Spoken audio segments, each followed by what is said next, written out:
mahirap din talaga pag first time magkakilala. Ako kasi noon, syempre, probinsya ako. Parang madali mo close yung mga tao kasi same kayo ng trip. Pero pag yung ganito na galing Chicago, tapos basta mahirap siya eh.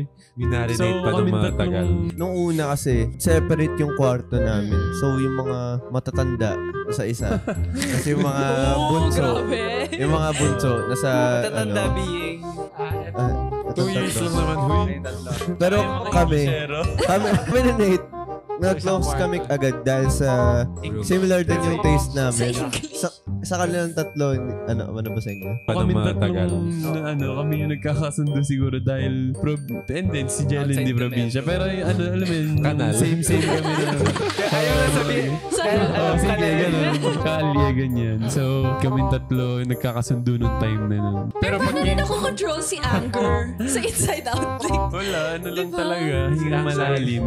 Pero dumating kami sa time na ganyan, yung talagang puro drama din. May mga sagutan, may mga Kasi tagal namin magkakasama eh. Trainees pa lang. Nung trainees, pa lang, hindi pa yung gaano. Kasi hindi pa naman talaga namin kilala yung isa't isa. Pero noong una, Peggy parang Peggy pa yung for sure. Show lang. Nagkakaroon na kami ng chemistry together. Yung talagang nakikilala na namin. Doon na dumarating yung mga malalalim na away, yung mga pagtatalo. Dati ang dami namin open forum.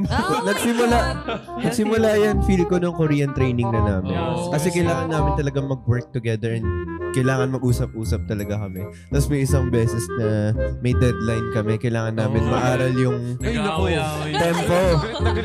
Deadline malapit na. Hindi pa kami sobrang experience sa mayaw nun. Tapos sila Nate, sila yung nagtuturo ng choreo sa amin. Siyempre matagal namin ma-pick up. Tapos anong oras na nun? Mga 2 a.m. na. Wala pang tulog. Walang kain kasi diet pa sila nun. So sobrang andun na sa point na sumabog na. Mainit na lahat. Parang nakakaroon namin lahat. Pero nakamatagal na napapatagal yung away. Siguro mga 3 days lang. Pero matagal na yun. Mahaba na yun sa lagay. Pero maganda naman kasi after naman nung parang kumalma na lahat, pag nag-uusap, Nakaka-moody kasi yung diet natin dati. For sure. For sure. Saka yung pagod niya sa training. For Malaking sure. contribution. Yung dinner nila, juice. except for me and Mickey, yung dinner is green juice. Oh my goodness. Tapos yung kale, breakfast lunch nila, saba. yeah. Tapos chicken na Chicken na walang lasa. Tinolang walang yun. lasa. Ako nag-insomnia ako dahil sa diet. Tom ka sa madaling araw. Hindi mo may tutulog yan eh. Tapos may training pa sa 2 a.m. Pag ganun, ininom ko ng maraming tubig. Pero masakit pa din. Oo, parang kukulo pa rin yung Yes.